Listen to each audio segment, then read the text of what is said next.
Сайн байцгаана уу? Та бүхэнд Humanities podcast-ийн маань ээлжид нэгэн шинэ дугаар хүрч байна. За өнөөдрийн манай дугаарын зочноор бизнесийн сургуулийн санхүү эдийн засгийн тэнхимийн эрхлэгч Инх бол тогш маань оролцохоор урагтаад байна. Сайн байна уу агшаа? Сайн байна уу, өдрийн мэнд. За танд өдрийн мэнд хүргэе. Бидний урилга хүлээн авч подкастын маань энэ дугаарын зочноор оролцож байгаа танд маш их баярлалаа. За та бүхэнд бас дугаартаа урьж оролцуулсан та бүхэнд бас баярлалаа. За тэгээд манай үзэгч болон сонсогч хүүхд залуучуудад та товчхон өөрийгөө танилцуулаад хоёлаа яриагаа эхлэе. Сайн байцгаана уу? 2003 онд Хүмүүст ухаан сургуулийг бизнесийн удирдлагын бакалаврын зэрэгтээ төгссөн. За ингээд 2006 онд Хүмүүст ухаан сургуульд багшаар ажилд ороод ингээд тасралтгүй 15 жил энэ сургуультай хамт олонтойгоо ажиллаж байна. За баярлалаа агшаа. Тэгэхээр Инх бол тогш маань ерөөхдөө ямар чиглэлийн хичээлүүдийг төлөхөө заадаг, ямар чиглэлээр илүү судалгаа хийдэг байгаа вэ? За миний хувьд эхлэн бод хүртгэлийн хичээлүүдийг ороод заагаад явдаг. Мэргэсэн эхлэн бодогч. За санхүүгийн тайлгналын олон улсын стандартыг Монгол улсад ийм заах эрхтэй ийм багш байгаа. Ер нь бол санхүүгийн тайлгналын олон улсын стандартын хичээл, за мөн дунд шат, агсан шат, за мөн эхлэн бод хүртгэлийн үндэс гэдэг ийм хичээлүүдийг оюутнуудтай зааж ороод ингэ явдаг. Одоо санхүү эдийн засгийн тэнхимдэр хичнээн хөтөлбөр хэрэгжиж байгаа вэ? За тэдгээр хөтөлбөрүүд маань хэдэн оноос хойш хэрэгжиж байна? Хөтөлбөрийн маань онцлог гэвэл та түн дээр юу хэлэх вэ? За санхүү эдийн засгийн тэнхимд одоо санхүү банк, эдийн засаг, эхлэн бод хүртгэл гэсэн ийм 3 хөтөлбөр хэрэгжээд явж байна. За эдгээр 3 хөтөлбөр маань 1999 оноос анх одоо үүсэж бий болсон. Бизнесийн сургууль анх байгуулагдах үед энэ 3 хөтөлбөр бий болсон гэж ойлгож байна. Тухайн үед Монгол улс одоо зах зээлийн эдийн засгийн нийгэм шилжээд, за тэр үеэс ингээд хувийн хвшлийн аж ахуйн нэгжүүд бий болоод эхлэх үед энэ хувийн хвшилт одоо бизнес эдийн засаг санхүүгийн чиглэлээр одоо ажиллах юм боловсон хүчний шаардлага хэрэгцээ бий болж ирсэн гэсэн үг. За энэ үед Хүмүүст ухаан сургууль энэ хэрэгцээ шаардлагыг олж хараад эдгээр хөтөлбөрүүдийг анх одоо нийсэн гэж ойлгож байна. Одоо бас 22 жилийн өмнө анх энэ хөтөлбөрүүдийг бий болгосон байна. За эдгээр хөтөлбөрүүдийг анх бид нэр бий болгохдоо бид нэр илүү гадаад хэлтэй ийм мэргэжилтэн бэлтгэе гэдэг ийм зорилго тавиад эдгээр хөтөлбөрүүдийг одоо зах зээл санал болгосон байна. Тэгэхээр Хүмүүст ухаан сургуулийн төгсөөчд маань илүү юм гадаад хэлний өндөр юм мэдлэг ур чадвартай ийм мэргэжилтэн байхыг бид нэр илүү онцолж энэ хөтөлбөрүүдэд бэлтгэж явсан. За үүнээс хойш эдгээр хөтөлбөрүүдэд бас зах зээлийн хэрэгцээ, эрэлт хэрэгцээнд нийцүүлээд өөрчлөлтүүдийг оруулсан. За илүү оюутнууд маань бусад салбарын хичээлүүдийг илүү сонгон судлах боломжтой. За мөн гадаад хэлний хоёр дахь гадаад хэлийг бас сонгон судлах энэ боломжуудыг нь олох үүднээс бас хөтөлбөрт өөрчлөлтүүдийг оруулсан. За ингээд хөтөлбөрүүдэд бид нар мөн олон улсад болон дотоодод магадлуулсан байгаа. За мөн Америк нэгдсэн улсын бизнесийн сургуулиуд болон хөтөлбөрийн магадлалыг дэмжлэх зөвлөлөөр манай хөтөлбөрүүд маань бас магадлалыг дэмжигдсэн. Тэгэхээр эдийн засаг, санхүү, эхлэн бод хүртгэлийн хөтөлбөрүүд маань дотооддоо болон гадаадад одоо чанарын баталгаагаа хангасан ийм хөтөлбөр гэж ойлгож байна.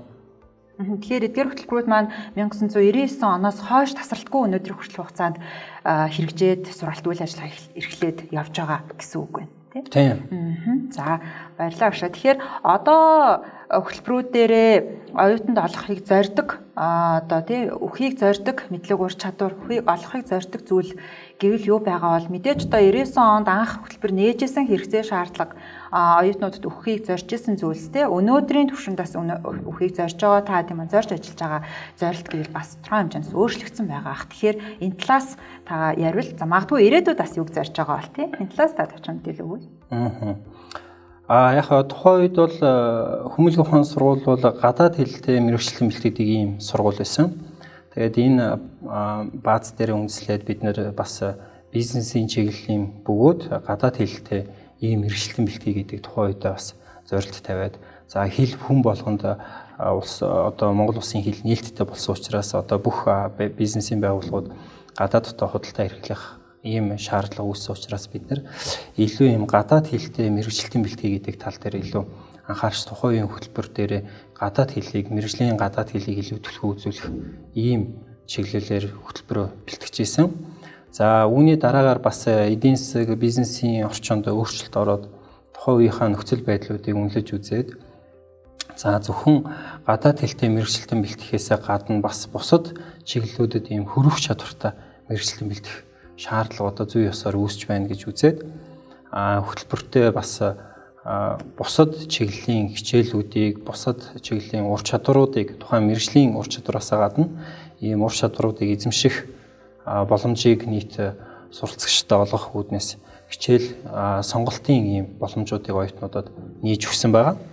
За ингээд бид нар бас цаашдаа мөн энэ хөтөлбөрүүдийг илүү оюутан бүрт илүү уян хатан ийм нээлттэй болох үүднээс бас хөтөлбөртөө өөрчлөлт оруулахаар ажиллаж байна. За энэ нь ямар өөрчлөлт вэ гэвэл оюутан болгон өөрсдийн давуу талууд байгаа. Тэдгээр оюутнуудын суур мэдлэг чадварууд харилцаа адилгүй байгаа. Тэгэхээр эдгээр суралцагчдаа зориулаад хүн болгон өөрсдийнхөө одоо давуу сул талуудыг үнэлж үзээд ирээдүйд өөрийнхөө эзэмших карьер, өөрсдийн сонирхол, ажил амьдралынхаа зорилгодоо нийцүүлээд ямар хичээлүүд, ямар ур чадваруудыг өөртөө авч эзэмших ийм хүсэл сонирхолтой байна. За тэрэнд нь нийцүүлээд бас хүүхд оюутан болгонд нь зориулаад хичээл ур чадваруудыг сонгон судлах юм боломжуудыг бид нар олгоод явж байна. За ингээд мөн үүний хажуугаар бас оюутан бүрт ийм зөвлөх багш гаргаж өгсөн байгаа. Тэдгээр зөвлөх багш нар нь маань оюутнуудын одоо давуу сул талуудыг үнэлж үзээд тухайн оюутнууд ирээдүйд төгсөж гараад ажил амьдралдаа ямар одоо карьер зорилго төлөвлөж байгаа нь тэрэндээ уялдуулаад сул талуудыг нь илүү нөхөж өгөх. За мөн давуу талуудаар нь тухайн төгсөгчийнхаа илүү бусдаас ялгарах өрсөлдөх чадварыг дэмжиж өгөх үүднээс бас зөвлөх багш нар маань оюутнуудаа хичээл сонголтуудыг одоо илүү зөвлөөд ингээд зөвлөн туслах үйл ажиллагаа явуулж байна. За мөн оюутнууд цаашдаа мөн хичээлүүд гэхээсээ илүү ур чадвар сонгох гэдэг тал дээр бид нэ илүү анхаарч байна. Өмнө нь бол хичээлийг сонгодог байсан бол одоо оюутнууд ур чадварыг сонгон судлах хэрэгцээ шаардлага үүсэж байгаа. Үүнийг дагаад ч гэсэн бидний харах өнцөг бас жоохон өөрчлөгдөж байгаа. Хичээл гэхээсээ илүү ур чадварыг оюутнуудаар сонгуулдаг. За тухайн ур чадварын цааталд хичээл гэдэг ийм одоо нэгж бий болж байна гэсэн үг. Тэгэхээр хүүхэд бол ямар ч ур чадвараа эзэмших үү гэдгээ илүү төлөв анхаарад тэр ур чадварын сонголтуудаасаа хичээлүүд авна гэсэн үг. Тэгэхээр тухайн оюутан одоо төгсөөд гарахад ажлын талбарт шаардлагаж байгаа ур чадвар мэдлэгүүдийг өөрөө одоо зэвсгэлээд гарна гэсэн үг. Ямар ур чадвараар өөрийгөө зэвсгэлээд тоноглоод гарах нь тухайн одоо суралцагчийн өөрийнх нь одоо бүрэн сонголтонд одоо сонгох боломжийг бид нар одоо олгож байна гэж ойлгож байна. Зөв. Тэгэхээр агшаа яг жоон тодруулаад бас асуумаар санагдлаа л да. За яг одоо мэргэжлийн төвшөнд эзэмших ёстой ур чадварууд гэвэл яг жишээ нь яг ямар ур чадварууд байх вэ? Тэгээд түүнээс гадна оюутан өөрийн хувь хүний онцлогтой тааруулаад сул талаа илүү хөгжүүлээ тий давуу талаа дахиад илүү нээж илрүүлээ хөгжүүлээ гэвэл тэрэн дээр нь жишээ нь ямар үнэлгээ яваад ямар ур чадваруудыг тухайн оюутанд илүүтэй олгодог гэсэн үг вэ. Жишээ нь та сая дурдлаа хичээлийг биш ур чадварыг оюутан илүү сонгодог болсон. Тэгэхээр тэрэн дээр одоо яг нэрлэлч гэвэл жишээ нь ямар ур чадварыг сонгоод түүн дээр нь суурлаад ямар хичээлийг оюутан жишээ нь сонгох боломжтой байх вэ? Үүн дээр нэг жишээ дурдвал за тухайн мэргэжлийн хөтөлбөр гэвэл ингээд зайлшгүй юм шаардлагатай одоо эзэмших шаардлагатай мэдээж мэдлэг ур чадварууд гэж байгаа. За тэдгээр хичээлүүд ур чадварууд оюутнууд бол заавал одоо судалнаа гэсэн үг. За түүнээс гадна бусад сонголтоор мэдлэг ур чадварууд олгох тийм хичээлүүд байгаа гэж ойлгож болно. Тэгэхээр тэр хичээл ур чадваруудаа оюутнууд чөлөөтэй сонгох боломжийг бид нар олгож байна гэсэн үг. За одоо энэ нөгөө дижитал зүүн гэдэг байгаа учраас мэдээллийн технологийн ур чадварууд илүү манай төгсөгчд маань хэрэгцээтэй болчлоо. Ялангуяа сүүлийн 2 жилийн хугацаанд энэ ковид гэдэг энэ цаг тахалтай холбоотойгоор бүх ажлууд бол энэ цахим орчинд явагддаг болчлоо шүү дээ. Тэгэхээр энэ цахим мэдээллийн технологийн ур чадваруудыг одоо төгсөгчд илүү авах шаардлага бий болж байна. Тэгэхээр мэдээллийн технологиудын ур чадварыг олгох тэр хичээлүүдэд судлах боломжууд үүсэж байна. За мөн харилцааны ур чадваруудтай холбоотой ийм хичээлүүд тэг оюутнууд бас үзээд судлаад явах боломжтой байна. За мөн тэр мөн англи хэл, хятад хэл, япон хэл, солонгос хэл гэдэг ингээд 2 дахь гадаад хэлээ бас оюутнууд сонгоод судлаад илүү хэлнийхээ чадваруудыг илүү нэмэгдүүлээд явах боломжтой. За мөн одоо эдийн засгийн оюутнууд илүү нэхлэн мод хүртлийн суур ур чадваруудыг нэмж авахыг хүсвэл тэдгээр хичээлүүд ур чадваруудаас бас эзэмшээд судлаад сонгоод явах боломжтой. Ингээд олон талын ийм салбар хоорондын тодорхой мэдлэг ур чадваруудыг олгох энэ хичээлүүдээс оюутнууд маань сонгоод өөрийнхөө одоо нийт одоо давуу сул талууд дээр үндэслээд өөрсдийн зорилготой нийцүүлээд энэ ур чадвар олгох хичээлүүдээс ингээд сонгоод судлаад өөрийгөө одоо илүү өрсөлдөх чадвартай ажлын байрны шаардлагыг бүрэн хангасан ийм төгсөгч болоод гарах юм боломжийг бид нар олгоод явж байна.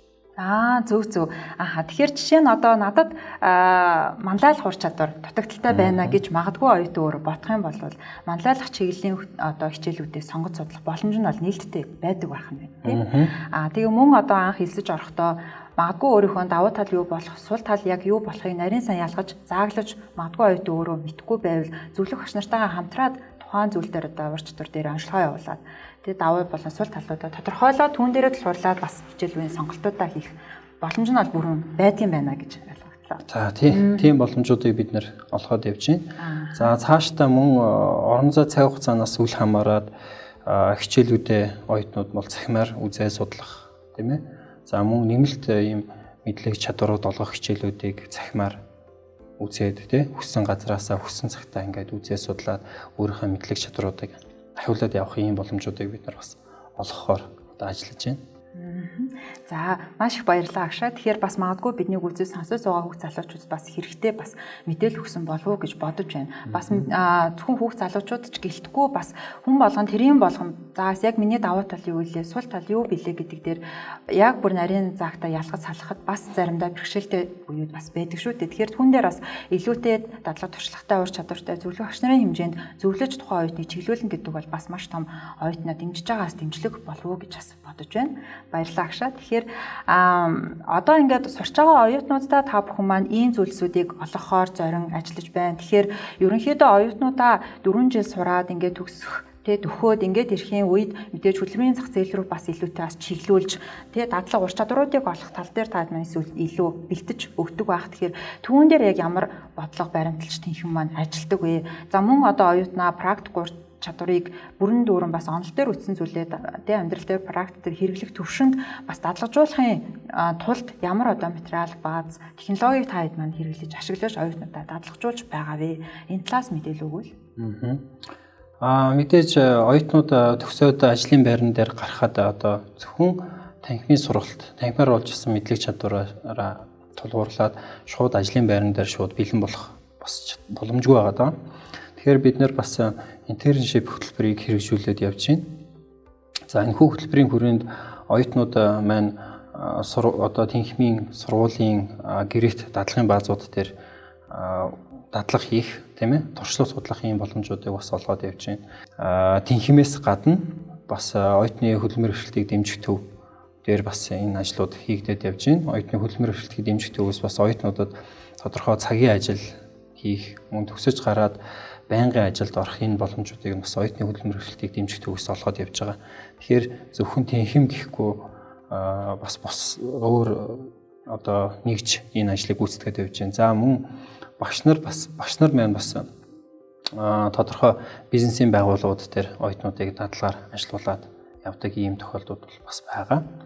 Тэгээд энэ бүгд дээр үндэслээд манай оюутнууд маань төгсөөд гарахад одоо тухайн салбарт тухайн одоо мэргэжлийн чиглэлээр ажиллаж байгаа нэгт ажилтнууд маань яг ямар ажил хийдэг, тэдгээрт ямар ур чадварууд хэрэг болж байна. Тэдгээрүүдийг бас мэдээд авчиж байна. За тэн дээр одоо олж авч чадаагүй, эзэмшээгүй, дутагдaltaй байгаа гэдэг ур чадваруудаа бас цахимаар болон танхимаар ингээд сургуулийн талаасаа одоо хичээл байдлаар эдгээрийг бас арилгаад явах боломжтой байгаа. За мөн оюутнуудтай зориулаад бид нэр иж бүрэн програмаар тохижуулсан юм компьютерийн лабораторийг ажилуулад явж байна. За энэхүү лабораторид бүх төрлийн шинжилгээний, дата шинжилгээний програмууд болон нэхлэн мод хүртлийн програмуудыг суулгаад өгсөн байгаа. Тэгэхээр энэхүү лабораторид оюутнууд тодорхой өгөгдөл, кейсүүд дээр дүн шинжилгээ хийх, анализ хийх, за мөн үнэлгээ, тооцоо хийх, за түн дээр үндэслээд тодорхой гаргалгаа, тактик, стратегийн шийдвэрүүд гаргах гэдэг ийм ажлуудыг бас хийгээд явах юм боломжийг бид нар олгоо явж байна. За баярлалаа агшаа. Тэгэхээр одоо ингээд банк, санхүү, эдийн засгаар ингээд төгсөөд гарч байгаа төгсөгч нар маань илүүтэй ямар ажлын байрнууд руу ажиллах боломжтой байдгийг ерөнхийдөө манай төгсөгчдийн дийлэнх ажиллаж байгаа салбар ажлын байрнууд нь ер нь юу байдаг вэ? Мөн хүрэх боломжтой салбар гэвэл юу байдаг бол? За манай төгсөгчид маань банк, санхүүгийн зах зээлд, за бизнесийн төрийн гээд маш олон салбаруудад төгсөөд ажлын байранд ажиллаж байна. За ялангуяа санхүү эдийн засгийн чиглэлийн төгссөн оюутнууд байна.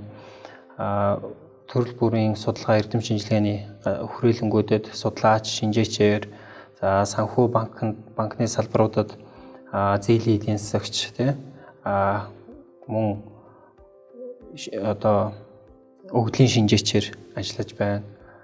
За мөн төрийн байгууллагуудад бодлого тодорхойлдог ийм газруудад мөн тодорхой албан тушаалуудад ажиллаж байна. За эхлэн мод хүртгэлийн чиглэлээр төгсөж байгаа манай төгсөгчд маань ерөнхийдөө санхүүгийн бизнесийн байгууллагууд болон төрийн байгууллагуудад эхлэн мод хүртгэлийн чиглэлээр ажиллаж байгаа. За гэхдээ эдгээрийг ерөнхийд нь мэргэжлийн хөтөлбөрөөр ялгаатай байгаа хэдий ч ерөнхийд нь ингээд томилоод харах юм бол нийт манай төгсөгчдийн 50% нь бизнесийн салбарт ажиллаж байна. За 25% нь бол төрийн байгууллагуудад ажиллаж байна. Үлдсэн 25% нь бол дараагийн шатны ахиу төвчний сургалтанд магистр, докторт хамрагдаад суралцаад явж байна. За мөн гадны хөрөнгө оруулалттай компаниудад, за мөн бусад энэ боловсролын салбаруудад гэх мэтчлэн ингээд ажиллаад явж байгаа ийм төр зурагтай байна. Тэгэхээр яг нь ер нь бол магадгүй одоо мэргэжлийн өөрийнх нь бас онцлог байхыг бас үүсэхгүй байх. Илүүтэй нөгөөс аль салбар руу тухайн мэргэжилт маань орж ажиллах боломжтой байдаг юм уу гэж бол таны ярианаас ойлгогдлоо. Зөвхөн банкнда зөвхөн одоо санхүүгийн байгууллагт гэхгүйгээр альч төрлийн төрийн болон хувийн хвшлийн ямар ч төрлийн байгууллагт орж ажиллахад бол бүрэн боломж байдаг. За түүнд нь дасан зохицох, хөрвөх уян хатан байх чадварыг нь бол хөтөлбөрийн хүрээнд бол оюутанд бүрэн дүрэн олгодог юм а гэсэн тийм санаас яригдвөө гэж ойлгогдлоо. Зөв. Одоо төгсөө гарч байгаа санхүү эдийн засаг эхлэн мод хүртгэлийн мэргэжлийн төгсөгчд маань нэг салбараас үл хамааран одоо ажлын байрны боломжтой байдаг тийм онцлогтой. Төрийн болон бизнесийн байгууллагуудад бүх газруудад л нэгтлэн бодогч байдаг. За бүх газруудад л санхүүгийн мэргэжлэнгүүдийн шаардлага, бүх газруудад л эдийн засгийн шийдвэр гаргадаг ийм хэрэгцээ шаардлагууд байдаг учраас манай төгсөгчдийн хувьд бол аль нэг салбарт хариалагдах гэхээсээ илүү бүх салбаруудад ажиллах, бүх салбаруудад хөрөх ийм боломжууд бас хадгалагддаг.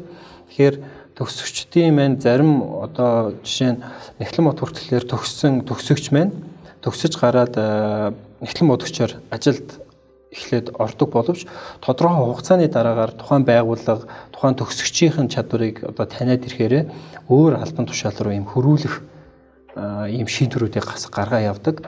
За зарим төгсөгчд маань бас би одоо нэхлэнгаар ажиллагаа боллоо, манай байгууллага одоо намайг одоо энэ албыг хариуцаад яв өөр одоо албыг хариуцаад яваа гэдэг ийм хүсэлт тавьсан учраас би нэгтлэн бодогчоо болоод одоо энэ өөр салбарт хариуцаад явж байна гэдэг ийм мэдээлэлүүд бас төгсөгчдөөс ирдэг. За энэ нь юу илэрхийлж байна вэ гэхээр тухайн төгсөгч маань зөвхөн тэр нэгтлэнгаар ажиллах биш, бусад энэ байгууллагатай бусад энэ ажил үүргүүдийг бас ийм гүйцэтгэх ийм чадваруудтай төгсдөг гэдгийг эндээс бас харж болно. Тэгэхээр хөрөх чадвар бол төдий хэмжээгээр одоо оюутнууд төгсөгчд маань олгогдож байна гэж ойлгож эндээс харж болохоор. За маш их баярлалаа агшаа. Тэгэхээр одоо яг энэ сургалтыг эрхэлж явж байгаа. За оюутнуудыг ингэж сургаж дадлагжуулж энэ одоо зах зээл рүү мэргэжлийн баримжаа олгож ингэж бэлдэж байгаа багш нарын талаараас давчхан таас танилцуулаач гэж бас хүсмээр байна. Нийт тэнхэн маань хэдэн багштай үйл ажиллагаа явуулж байна. За багш нар маань илүүтэй ямар чиглэлд илүүдэлгүй судалгаа хийж ажиллаж байгаа, ямар чиглэлийн багш нар байгаа болоо. Энэ тал дээр давчхан мэдээлэл өгвөл. За санхүү эдийн засгийн тэнхимийн хувьд бол 14 үндсэн багштайгаар одоо сургалт эрдэм шинжилгээ судалгааны ажил эрхлээд явж байна. Тэгэхээр багш нарын хувьд бол мөн магистр докторийн зэргүүд Япон улс, Оросын улбооны улс, Америк нэгдсэн улсад магистр докторийн зэрэг хамгаалсан юм багшлах боловсон хүчинтэй. За мөн эдгээр багш нар маань гол төлөв, эдийн засаг, за санхүү, нэгтлэн мод хүртгэлийн чиглэлээр төгссөн. За дээрэс нь үнэлгээчний чиглэлээр тий хөрөнгөний үнэлгээний чиглэлээр төгссөн. За хэрэглээний статистик, эдийн засгийн математик загварчлалын чиглэлээр ийм суур мэргэжлээ эзэмшсэн. За ингээд магистр докторийн чиглэлээр хамгаалсан ийм багш нар та байгаа манай тэнхмийн хувьд. За багш нарын судалгааны чиглэл гэвэл гол төлөв эдийн засаг бизнесийн салбар руу бас орж байна. За эдийн засгийн салбартаа болоо гол төлөв энэ бодлогын судалгаануудын чиглэлээр манай багш нар илүү төлхөө хийдэг. За санхүүгийн чиглэлээр бол хөрөнгийн зах зээл болон үнэ цасны зах зээл рүү орж ажиллаж байна. За нэгтлэн мод хүртгэлийн салбарын чиглэлтэй бол илүү товтортой тайлагнал, хүрээлэн буй орчны бүртгэл тайлагнал, тийм ээ, нийгмэл тайлагнал гээд мөн аудитын салбар руу манай нэгтлэн мод хүртгэлийн багш нар энэ чиглэл рүү орж байна. За нэгтлэн мод хүртгэлийн багш нарын хувьд бол мэргэжсэн нэгтлэн мод өгч зэрэг цолтой аудиторынхаа зэрэг цолыг авсан, бас үнэлгээнийхаа тэр тусгай зөвшөөрлийг авсан ийм багшлах боловсон хүчинтэй бид нэр сургалтынхаа үйл ажиллагааг эрхлээд явж байна. За маш их баярлалаа агшаа. Тэгээ биднийг бас үзэж сонсож байгаа хүүхд залуучуудад сонирхож байгаа мэргэжлийн талаар мөн одоо үйл ажиллагаа явуулж байгаа хөтөлбөрүүдийн талаар бас илүүтэй үн цэнтэй бас сонирхолтой мэдээллүүдийг өгсөн болов уу гэж бас бодож байна. Тэгэхээр зөвхөн одоо академик мэдлэгийг олгоо зогсохгүй академик мэдлэгээс гадна тухайн төгсөгч маань аль салбарт очисон ямар ч төвшөнд ажиллах боломжтой ийм чадварлаг боловсон хүчин болгож цогц байдлаар бэлтгэж бас гаргадгийн юм байна гэсэн тийм одоо ойлголт бол төрлөө. Ингээд танд маш их баярлалаа. За тэгээд ерөнхийдөө өнөөдөр бас тантай ярилцъя гэж ботсон агуулга манаас энэ хүрээд өндөрлөж байна. Тэгэхээр миний бас асуугаагүй орхисон зүйл байвал таас нэмж хэлж болно. Магадгүй энэ мэргэжлийг сонирхож байгаа хүүхд залуучуудад хандаад зөвлөх зөвлөмж байвал та бас одоо хэлнэ гэж хүсэж байна. За төгсөгчдийн хувьд бол илүү ийм хөрөх чадвартай, за мөн тодорхой ийм салбараас үл хамаарсан ажлын байруудтай. За дээрэс нь мөн энэ хөтөлбөрөөс сурвал мөн олон улсад болон дотоодод хөтөлбөрийн болон магадлал итгэмжлэлийнхаа баталгаагаа авсан ийм хөтөлбөр. За мөн багшлах боловсон хүчнийхээ хувьд илүү гадаад дотоодод магистр докторийнхаа зэрэг хамгаалсан. За энэ мэргэжлийнхаа энэ зэрэг эрхүүдээ авсан ийм багшлах болсон хүчнээр хичээл заалах ийм боломжууд бол олгогдно. За дээрэс нь сурж байгаа оюутнуудаа санхүүгийн хувьд бол мэргэжлийнхаа ур чадвар, чөлөө цагаа зөв боловсон өнгөрүүлэх, за мөн тэр илүү асуудал шийдвэрлэх, өгдөл мэдээнд дүн шинжилгээ хийх, за шийдвэр гаргах, хувилбаруудаа дэвшүүлэх, илүү оновчтой, бүтээлч, сэтгэлгээтэй ийм хүмүүсийг бид нэр одоо хөтөлбөрийн зах зээлд гарах илүү зорж ажиллаж байгаа. Тэгэхээр манай энэ хөтөлбөрүүдэд эсээд ороод ирсэн одоо бүх суралцагчдаа бид нэр энэ бүх боломжуудыг нь олгоод явж байна. Тэгээд энэ дугаартаа урьж оролцуулсан та бүхэнд маш баярлалаа. За баярлалаа агшаа. Тэгээд таны цаашдын ажил үйлсэд өндрөөс өндөр амжилт хүсье. За та болон тэнхмийн нийт багш нарын судалгааны ажилд бас өндөр амжилт хүсье. Бидний урилга хүлээн авч энэ дугаарт оролцсон танд маш их баярлалаа. За баярлалаа. За ингээд бидэнтэй хамт байсан та бүхэнд маш их баярлалаа. Өнөөдрийн манай дугаарт санхүү эдийн засгийн тэнхимийн эрхлэгч Инх бол багш маань оролцож санхүү, банк, нэгтлэн мод бүртгэлийн хөтөлбөрүүдийн талаар та бүхэн сонирхолтой мэдээллийг өгсөн болов уу гэж бодож байна. За ингээд дараагийнхаа шинэ дугаараар шинэ зочдтойгоо дахин уулзлаа. Баяртай.